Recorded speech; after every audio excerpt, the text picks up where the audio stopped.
Assalamualaikum and salam sejahtera. Selamat datang sekali lagi ke channel aku Era of the Geeks. And hari ni kalau kau tengok kat belakang ni ada banyak barang untuk water cooling, and ada PC kat sini, PC bogel kat sini, and ada monitor, barang daripada ASUS and THERMALTAKE also. So thank you very much. Video ni dibawakan khas oleh ASUS and THERMALTAKE and also SERVERWARE. Thank you very much untuk sponsor. Aku akan listkan apa barang-barang yang dia telah sponsor untuk video ni. So basically video ni untuk water cooling project. Aku pernah buat water cooling tapi bukan hard tubing. So this is actually hard tubing punya water cooling, and also aku akan bagi tahu korang macam mana, what the basics are, apa yang korang perlukan, apa yang korang akan encounter, apa masalah yang korang akan jumpa semasa korang tengah buat build ni. And that is about it. So aku akan intro apa barang yang kita akan gunakan kejap lagi.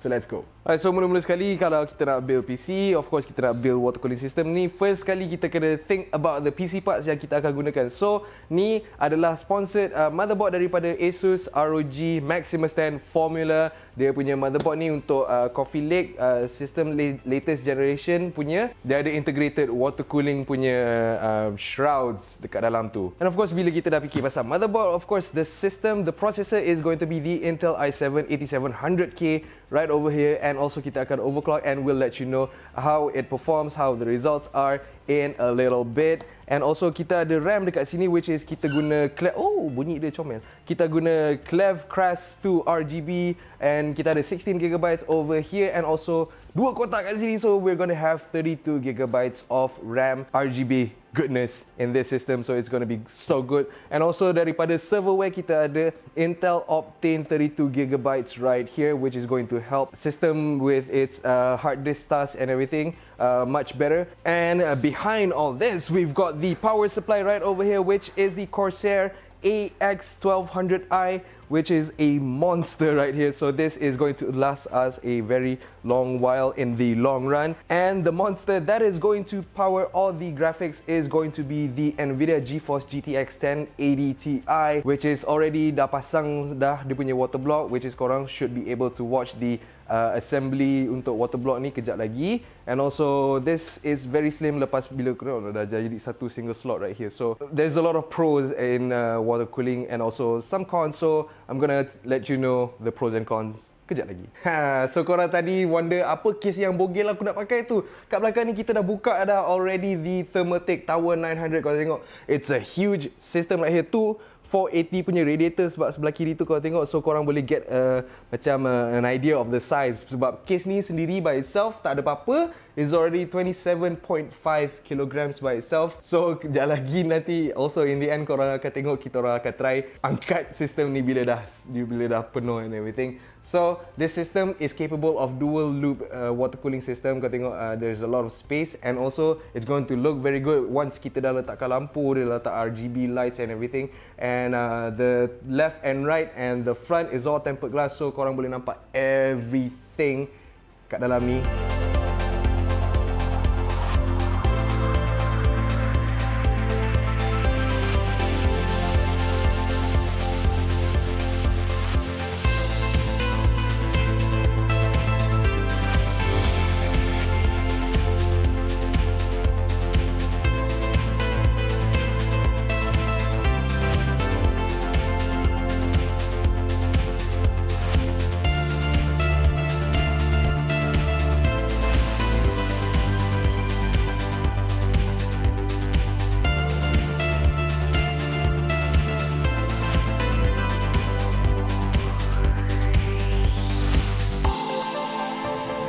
Right, so kita dah settle dengan kita punya barang PC semalam, and lepas tu kita akan tengok kita punya water cooling, apa yang kita perlukan dalam water cooling setup kita. So basically ada benda-benda yang korang actually tak perlu, but aku akan bagi tahu apa yang perlu. Basic yang paling penting, paling basic ialah korang perlukan reservoir, which is apa-apa container, and bawah ni dia ada pump. So ada juga setup yang ada dia reservoir dengan pump dia berbeza, dia tak sama, dia tak satukan sekali macam ni. And then ni coolant, korang boleh pakai air suling je actually, tapi sebabkan projek ni sponsored by TherMalTake, so dia orang bagi kita the white color coolant kat sini. And then the water block kat sini untuk CPU, kita guna ThermaLTake Pacific W4RGB kat sini. So basically dia ada lagi simple punya water block daripada ni. So macam aku cakap yang awal-awal tadi is yang ni hard tubing punya water cooling yang aku akan tunjuk kat korang. Tapi ada juga flexible tubing which is the normal one, yang tu lagi murah and korang boleh dapat lagi senang.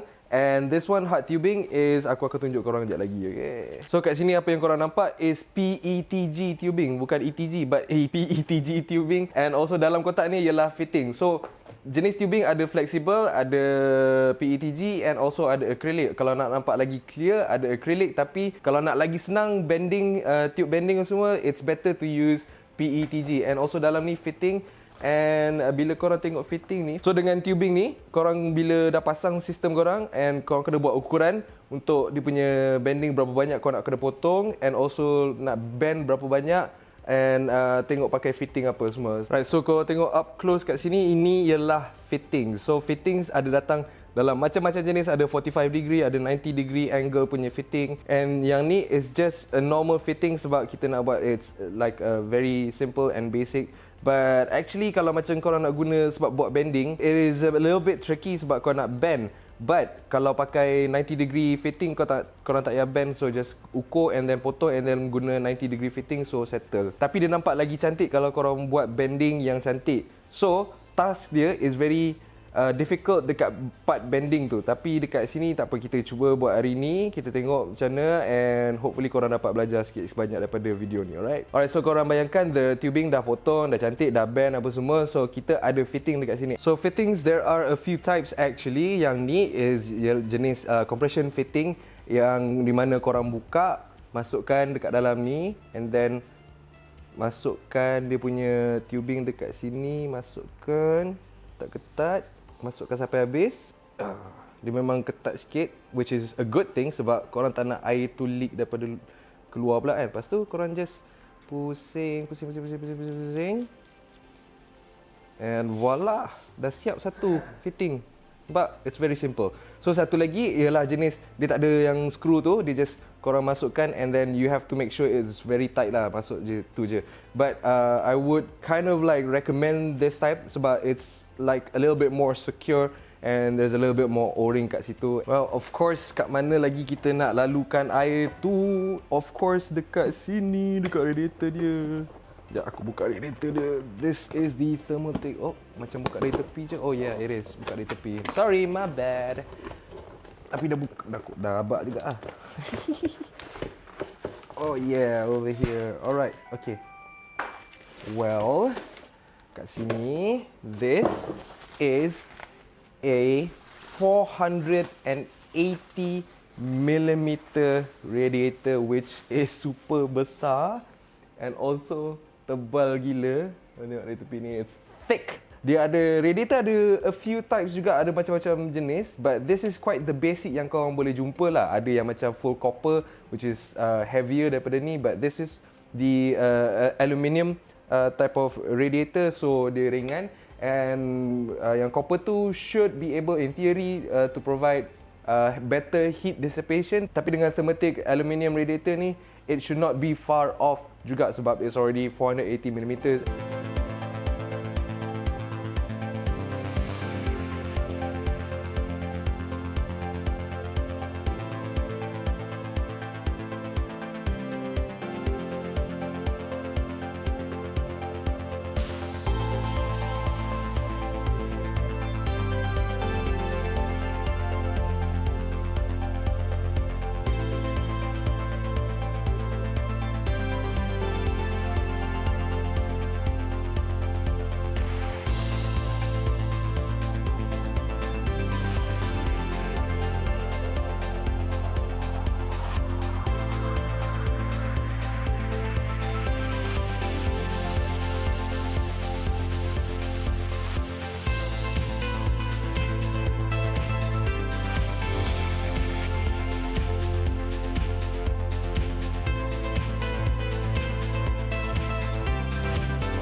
Right, so korang nampak tadi aku tengah bend the tubing tadi kan, and aku tak guna the tool kat sini. Ada tool which is untuk nak bagi like more accurate bending.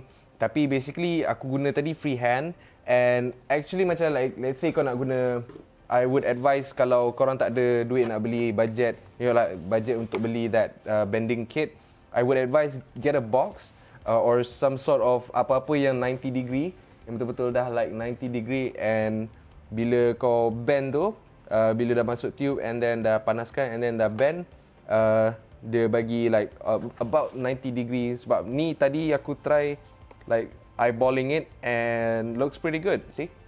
It looks pretty good. So you can do it without the tools, tapi you have to be more careful and you have to be more precise lah kalau tak guna the bending kit right over here.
Right, so korang tengok kat sini not very sure sama ada korang boleh nampak ke tak. So I did usually macam lagi safe is kau letakkan silicone insert ni dalam tubing ni, and then bila dia bend dia akan retain dia punya shape tau. So this part right here tak sampai sebab aku dah bend belah sini, and also so aku nak masukkan belah sini, and aku bend without the silicone insert kat dalam tu, and look what happened, dia macam jadi dia macam kemik sikit, macam kink sikit. That's what they call it lah. So bila aku bend tu dia jadi macam penyek gitu. So that's not a good thing because dia akan create unnecessary pressure kepada korang punya loop, and if there's like too much of it, then dia boleh create unnecessary pressure and push water.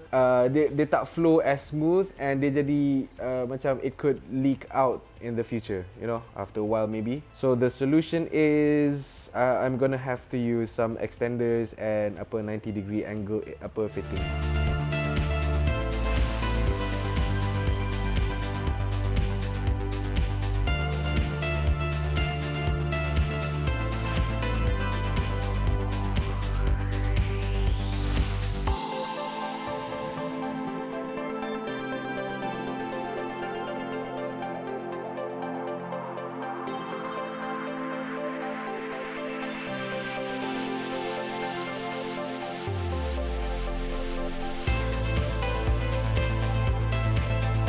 Alright guys, so korang tengok kat sini ada power supply and a jumper. Basically kita pakai power supply apa-apa pun boleh because jumper ni function dia untuk kita nak fill kejap lagi. Sebab kita dah settle kita punya tube bending, so sekarang kita nak fill in pula, and before kita fill in kita tak payah connect all the wires kepada motherboard and everything, so kita boleh guna jumper macam ni. Basically jumper ni korang boleh buat sendiri tau. So like kau ada extra, maybe you have something extra lying around, and then kau boleh di 24 pin connector ni kau boleh buat jumper macam ni. So it will switch on sebab kalau dia tak connected to the motherboard punya socket, dia tak akan switch on. So bila korang guna jumper macam ni, korang boleh switch on and then connect the water pumps supaya korang boleh run the loop, because you have to run the loop and fill out the reservoir, the tank, the reservoir, the pump and the radiator before korang ever switch on, sebab kau nak leak test dulu before that.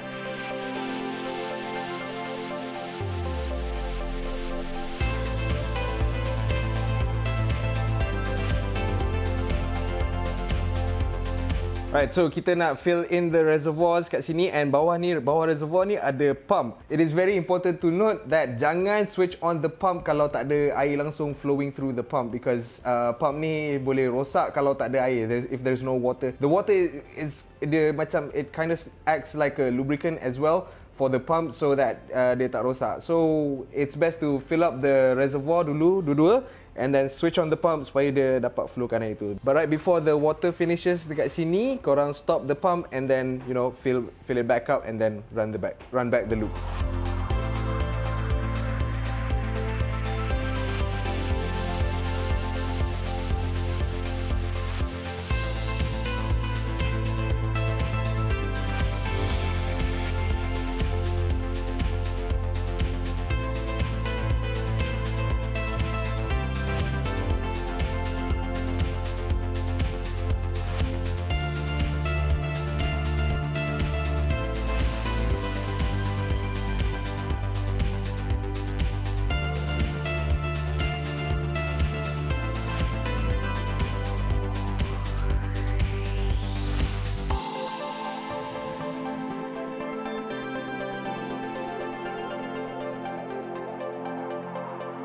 Alright, so kita nak start the loop, and basically macam aku cakap tadi, you let the water be sucked into the loop, and right before dia nak habis tu, kena stop the pump so that tak rosak pump tu, because tak ada water flowing through.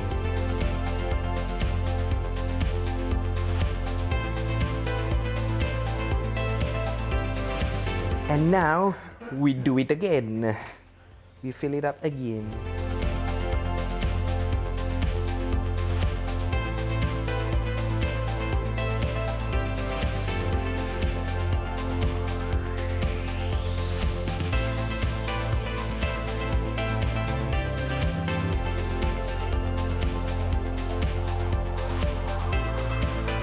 Right, so kau tengok kita dah start the loop and dia dah start rolling, it's flowing and it's travelling around the loop, the tubes, and the radiator. So this process is actually it's bleeding out the air bubbles, supaya nanti kau tengok sekejap lagi the water levels pun akan actually, the coolant punya levels pun akan turun sekejap lagi. It's because of the bubbles yang escape. And after that kita kena refill lagi sekali. I would advise leak test, you should take around like if you have the time, like 48 hours if you could. Tapi if you don't have the time, maybe a few hours, then that should be fine in most cases. So still be cautious, and kalau korang tak ada masa tu, still you might want to leave the tissue yang tinggal lagi dekat all the fitting punya points, so that korang boleh make sure tak ada all the leaking yang accidentally happen, and you don't want that to happen bila korang dah start on korang punya PC.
Alright guys, itu saja kau dah tengok ni, kita dah siap dah build the system right here. The system is a monster. It really is. It is so amazing. And also kita dapat overclock dia sampai 5.1 GHz at 1.35 volts. And also the GPU also kita dapat overclock juga at the same time. And the temperature is looking really good. And also sebab korang tengok dekat sini 26 degrees both at idle temperature, sebab we're not running anything right now, tapi bila tengok dekat dia punya system, when it's in full load, it's a whole lot different story of course. And a few things yang aku dapat bagi tahu korang, I mean like for me, kepada yang baru sangat belajar untuk hard tubing ni, aku nak cakap as the most simplest way, it is not that easy. Sebab so give a big credit kepada, you know, kalau korang hantar sistem korang pergi ke kedai and minta dorang buat hard tubing and korang rasa the charge is somewhat expensive ke apa benda ke, you don't know how hard it is. Sebab aku dah try. Sebab first korang kena plan, and you need to have the right equipments, the right fittings, the right everything. And bila korang dah plan tu, tak semestinya bila korang dah plan juga korang dapat the result yang korang nak. So, macam ni korang nampak dekat sini, originally kita nak buat dia nampak horizontal dua-dua sekali, tapi disebabkan some limitations of the some complications came up, so kita terpaksa buat yang dekat CPU tu macam sengit sikit. So, you might not like it, some of you might not like it, some of you might be okay with it, depends on what the type of person you are. And also dengan kita punya sistem ni full dengan RGB, it is looking so good. And kita ada radiator dekat belakang tu besar gila. One is 560, and the other is 480. So adequate cooling is available for this system. So one of the many benefits kepada water cooling is not just kepada dia punya cooling performance, cooling capacity dia, and the other is the noise that it creates compared to macam AIO ataupun air cooling yang lain ke. Maybe it is, of course, depends on the type of kipas yang korang ada untuk korang punya radiator tu, but in general I would say dia lagi senyap daripada most systems. And also depending on the pump that you have, yang korang guna untuk sistem korang. Macam ni dual loop system, ada dua pump, and I am actually still surprised sebab dia lagi senyap compared to, I think one of the reason is because the coolant kat sini dia heavier daripada normal air suling, so dia tak bising sangat macam pakai air suling, because air suling is lighter and dia creates more bubble sometimes at the same time, so that's why yang tu dia lagi bising. Tapi coolant THERMALTAKE ni dia lebih berat sikit, dia lebih tebal sikit, the density of the coolant, so sebab tu dia macam senyap lagi, and it does not create more bubbles. And of course on the plus side, sebab dia ada anti-corrosion punya mixture dalam tu, so that's why korang punya water block and your radiator is all protected at the same time. Okay, so selain daripada yang planning yang aku cakap, yang aku kata susah tu nak buat hard tubing ni, is hard tubing dia nampak lagi lawa daripada flexible tubing of course, tapi macam aku cakap, you have to plan ahead, betul-betul ukur, and you have to really macam aku banyak guna eyeballing dalam ni, and ada sikit-sikit tanda, and guna tanda tu, it's you guys have to really plan so that korang tak terlebih and membazir. Sebab kalau, if you think about it, kalau satu tempat tu, if you don't want to bend, and also you're gonna use the fittings, satu fitting tu is like what, RM30, RM35 around that. So kalau korang terpaksa guna 5 ke 4 ke kat situ, already dah kat situ satu part, satu section situ saja dah RM100 kat situ korang guna untuk create that flow for the other tubing to pass through, so that korang boleh guna the system like it should be. Sebab bila korang bend tak betul, let's say bila korang tak cukup tubing lagi and korang jumpa that kind of complication, then korang akan macam, oh my god, kenapa fitting sangat mahal, sedangkan korang patutnya boleh saving. Sebab bila korang bend properly and korang guna the right methods, the right methodology, then you should be able to save tanpa menggunakan, you know, fittings and everything. And ada orang menyemak dekat pintu belah sana. So nak recap lagi sekali untuk sistem ni, untuk this video right here, is plan ahead, get the right tubings, get the right plan ahead macam mana korang nak loop, korang nampak untuk sistem korang, untuk PC korang, untuk casing korang, untuk whatever components yang korang ada dalam tu. Sebab everything matters, because previously ada build juga macam ni, but because of slight differences, kita orang dah kena tukar dia punya bending and everything. So you have to plan ahead, really plan ahead and really think about korang nak invest time and the cash lah basically for this hard tubing punya system. Tapi the end result is very much puas hati, as you can see right here. It is so beautiful, and the hard tubing has this one like attracting feature that yang normal flexible tubing will never have. I don't know, I'm not too sure. Why don't you guys, let me know in the comments down below apa yang korang rasa.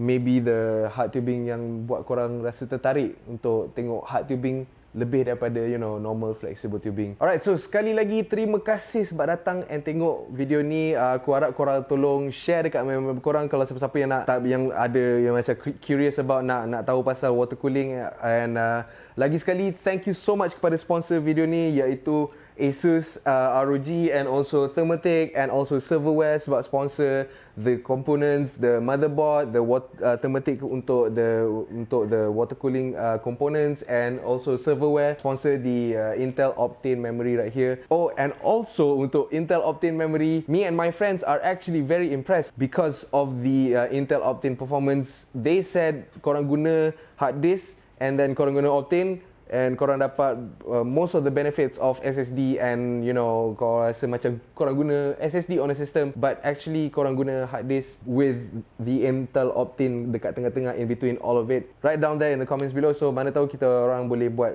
video about more about the Intel Optane in the future. So yeah, thank you so much again sebab datang dan tengok, and like or dislike, comment, share and subscribe, and as usual, Era of the Geeks, baby.